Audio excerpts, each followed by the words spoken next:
Welcome to This Explainer. Today, we're unpacking a fascinating concept that completely shifted how I look at daily routines, and honestly, I think it's going to do the exact same for you. You know, we're so often told to just try harder to break a bad habit or force a good one into existence. But this isn't about that. It's about recognizing that we aren't just trying to change our habits, we are actually architecting them. We're building them from the ground up, whether we realize it or not. Okay, let's dive into this and really look at the foundation of our daily lives. I want you to really think about that phrase for a second. Architecting change. What does a real-life architect actually do? They don't just throw some wood and bricks together and hope a house suddenly appears, right? They draft, they plan, they design with incredibly clear, meticulous intention. And our source material today hinges on this exact concept. It implies deliberate design rather than just accidental behavior. For most of us, our habits kind of feel like things that just happen to us, like some default setting we literally can't switch off. But the moment we apply the word architecting, we instantly reclaim our power. It means we are the designers. And hey, if we built the current structures of our lives, it means we can absolutely draft a new blueprint and rebuild them. So here's our blueprint for today. First, we'll examine the anatomy of a habit. Second, the influencing factors. And finally, the journey to revisit those habits. Let's start right in with part 1, the anatomy of a habit, where we'll dissect the blueprint. Now, what's really interesting about this concept is the specific use of the word anatomy. Anatomy implies that a habit is not just some vague, mystical force floating around in the ether.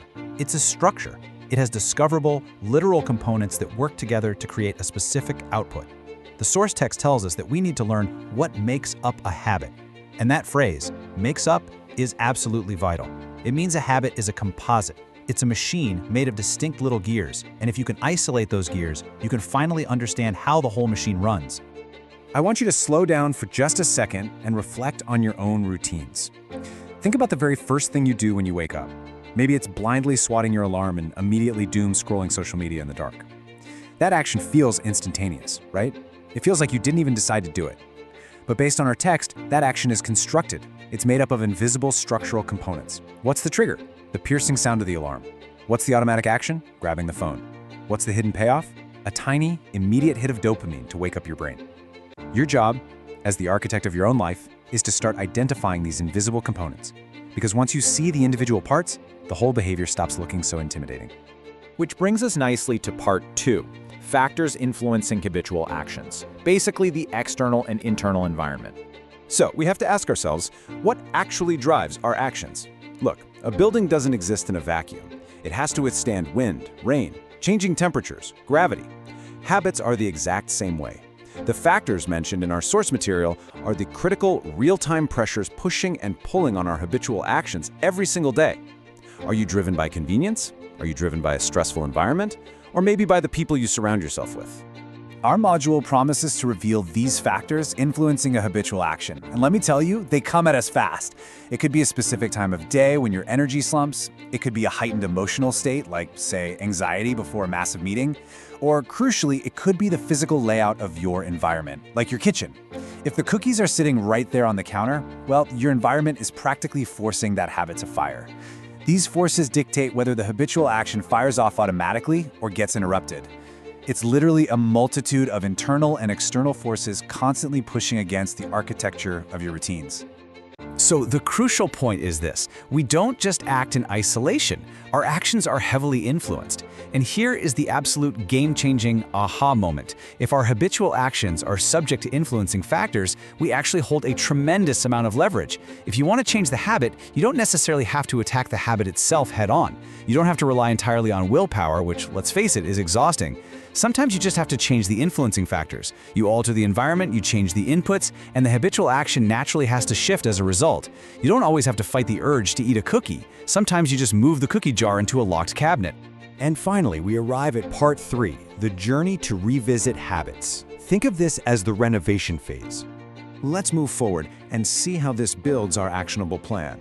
Step 1, start the journey. Step 2, revisit our habits. Notice the specific language from the source text here.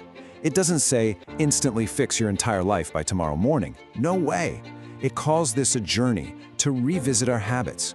A journey requires time, it requires patience, and deliberate steps forward. And the word revisit is absolutely brilliant.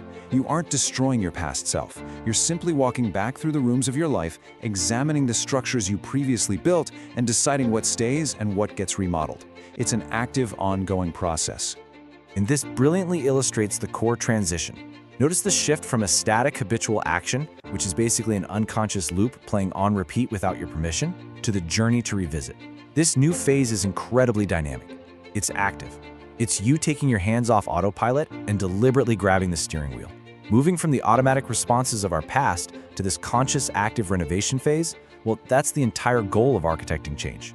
Our sources emphasize one absolute key word here: start. So often we get completely paralyzed because we want the journey to be totally finished before we even begin, right? We want the beautiful finished house, not the messy, muddy construction site. But architecting change demands that we simply focus on the start. Taking that very first step, making that single conscious decision to revisit just one automatic routine today, is the ultimate victory. The material is designed to give you the tools to simply and effectively just begin. So, we've looked at the anatomy, we've uncovered those sneaky influencing factors, and we know for sure that this is a deliberate journey to revisit our behaviors. Now the blueprint is squarely in your hands, so I'll leave you with this. Which habit will you begin to dismantle and rebuild today? Thank you so much for joining me on this explainer. Keep architecting your life, and I'll see you next time.